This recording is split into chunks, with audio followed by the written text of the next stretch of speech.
bienvenue à vous dans cette vidéo où je vais vous parler de neurotransmetteurs et ma rencontre avec les neurotransmetteurs.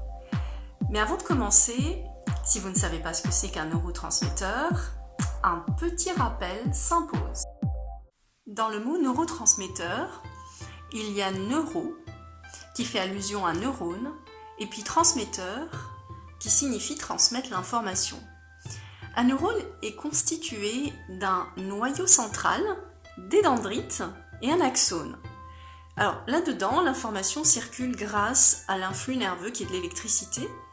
Mais lorsque deux neurones se rencontrent, il y a un espace entre les deux qu'on appelle espace synaptique où l'électricité ne passe plus. Et là, des molécules comme les neurotransmetteurs, vont prendre le relais pour faire passer l'information. Des neurotransmetteurs, il y en a plusieurs, mais on peut parler de 4 neurotransmetteurs principaux.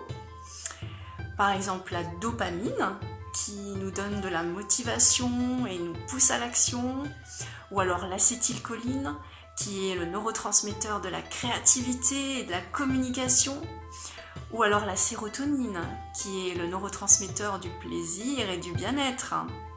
Et finalement, le GABA, qui est le neurotransmetteur du calme et de la sérénité.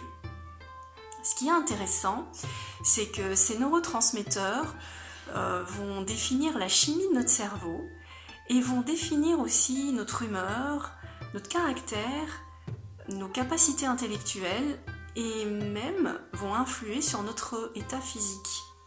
Et lorsque leur taux est dérégulé dans notre organisme, ça peut entraîner quelques petits problèmes. Revenons à mon histoire. Ma rencontre avec les neurotransmetteurs a commencé bien tristement. Suite à une série d'opérations qui m'ont vidé de mon énergie et qui m'ont laissé KO, une amie naturopathe m'a prêté ce livre du docteur Eric Braverman sur le cerveau et qui contenait une série de tests qui permettaient de déterminer les carences en neurotransmetteurs. Et là, c'était le choc. Le choc de me rendre compte que j'étais gravement carencée en GABA.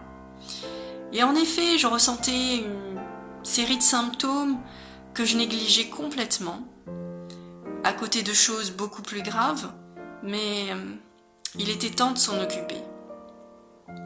Alors j'ai joué sur 2 leviers, sur la nutrition, et le deuxième, qui est l'objet un peu de cette vidéo, qui est à l'origine de cette vidéo, c'est la marche.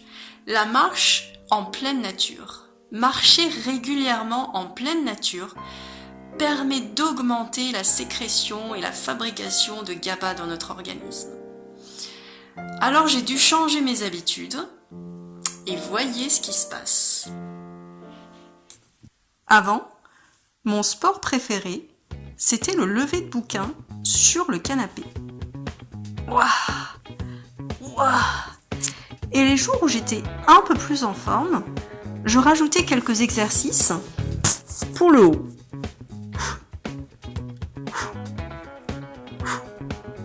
Jusqu'au jour où je suis tombée sur ce bouquin, où j'ai compris qu'il fallait sortir.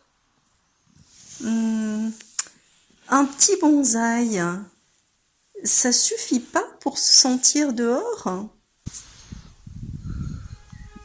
Ah ouais, c'est vraiment pas pareil que d'être devant ce grand arbre comparé à mon petit bonsaï d'appartement.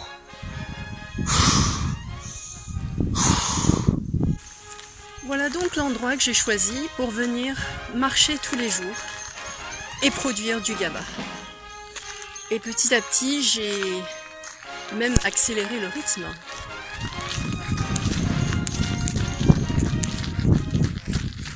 Au début, quand je suis venue ici pour augmenter mon GABA, je ne savais pas ce qui m'attendait comme surprise. Petit à petit, quand j'ai commencé à retrouver ma sérénité, mes sens se sont aiguisés et j'ai commencé à observer dans l'eau des petites poules d'eau, des magnifiques hérons cet hiver étaient là, puis des écureuils qui traversaient, coupaient mon chemin, des libellules, et puis tous ces chants d'oiseaux magnifiques. Et les saisons, chaque saison nous offre des beautés diversifiées. Ce printemps, ça a embaumé des odeurs de fleurs et ça remplit le cœur de joie et de bonheur. Alors même si c'est difficile de sortir de chez soi, je vous encourage vraiment à le faire car ça vaut vraiment la peine. Et bien sûr, le GABA n'est pas un but en soi. Le but final, c'est de se connecter à toutes ces merveilles qui nous entourent et de se reconnecter à sa sensibilité.